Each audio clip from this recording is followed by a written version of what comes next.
Hello guys, today we are going to do this topic which is zero order reactions. Zero order reaction पढ़ने से पहले हम देखेंगे कि हम इस जीरो ऑर्डर रिएक्शन की स्टडी केमिकल काइनेटिक्स में करते हैं। तो केमिकल काइनेटिक्स होता क्या है और इसका हम यूज़ किस लिए करते हैं। तो केमिकल काइनेटिक्स हम स्पीड ऑफ द रिएक्शंस को देखने के लिए करते हैं, जैसे हम बोल सकते हैं रेट ऑफ द रिएक्शन के लिए। ठीक है, अब हमें पता है केमिस्ट्री में बहुत सारी रिएक्शंस होती हैं, जैसे कि बहुत फास्ट रिएक्शंस होती हैं, बहुत स्लो रिएक्शंस होती हैं जिनको बहुत साल लग जाते हैं होने में, कुछ इंटरमीडिएट रिएक्शंस होती हैं।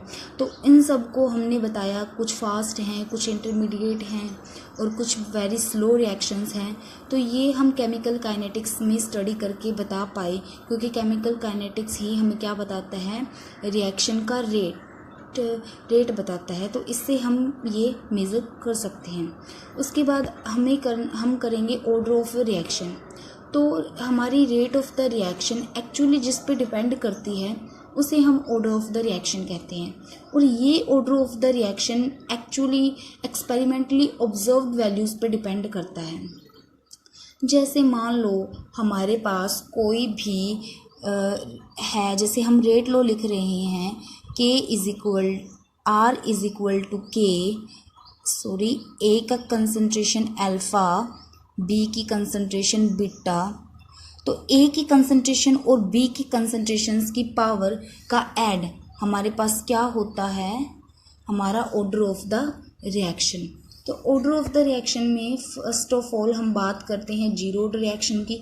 जीरो ऑर्डर रिएक्शन की बात करने से पहले हम ये बता दें कि हमें पता है कि जो हमारी रिएक्शन है वो डिपेंड करती है, हमारी जो रिएक्शन है वो डिपेंड करती है ऑर्डर पे।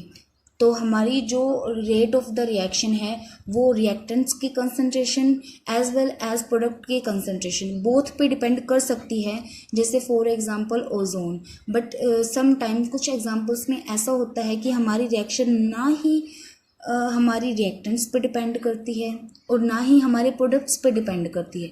तो ऐसी रिएक्शंस को हम जीरो ऑर्डर रिएक्शन कहते हैं। जैसे डेफिनेशन है यहाँ पे, a reaction is said to be zero order if the rate of reaction is independent of the concentration terms, जहाँ पे हमारी rate of the reaction depend नहीं करती कंसंट्रेशंस पे। जैसे यहाँ पे जीरो ऑर्डर रिएक्शन, मान लो हमारे पास रिएक्शन है, कोई रिएक्टेंट ए है जिसने प्रोडक्ट बनाया पी। तो यहाँ पे अगर हम रेट लो लिखेंगे इसका, तो क्या होगा, के, यहाँ पे के क्या है, हमारा रेट कांस्टेंट। ए की कंसंट्रेशन क्या होगी हमारी, ज़ीरो, क्योंकि हमारी rate of the reaction concentration पे डिपेंड कर ही नहीं रही। अगर हम बात करें ग्राफ्स की, तो हमारा ग्राफ भी क्या होगा, नो डिपेंडेंस ग्राफ होगा, क्योंकि हमारा जो रेट ऑफ द रिएक्शन है वो कंसंट्रेशंस पे डिपेंड ही नहीं कर रहा। तो यहाँ हमारी ग्राफ की बात भी ख़त्म होती है। अब हम करेंगे इंटीग्रेटेड रेट लो।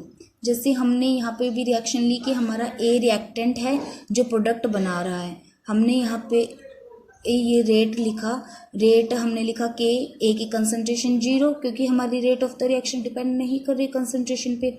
फिर हमने लिखा rate is equal to minus d by d t और ए की कंसंट्रेशन।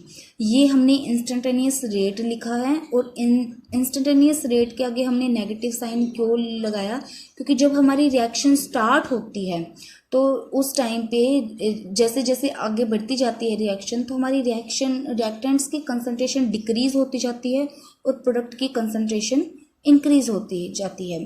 तो due to decrease in concentration of reactants हमने यहाँ पे नेगेटिव साइन लगाया। अब हमने यहाँ पे, अब हम दोनों से इंस्टेंटेनियस रेट से भी और रेट लो से भी हमने दोनों का रेट निकाला, तो हम इन दोनों को कंपेयर कर सकते हैं। हमने कंपेयर किया और हमें रेट कांस्टेंट की वैल्यू निकालने के लिए हमें इनको इंटीग्रेट किया। हमने इनिशियल कंसंट्रेशन से फाइनल कंसंट्रेशन लिया, और रिएक्शन जब स्टार्ट होती है टाइम ज़ीरो होता है, तो टाइम ज़ीरो से हमने टाइम टी लिया।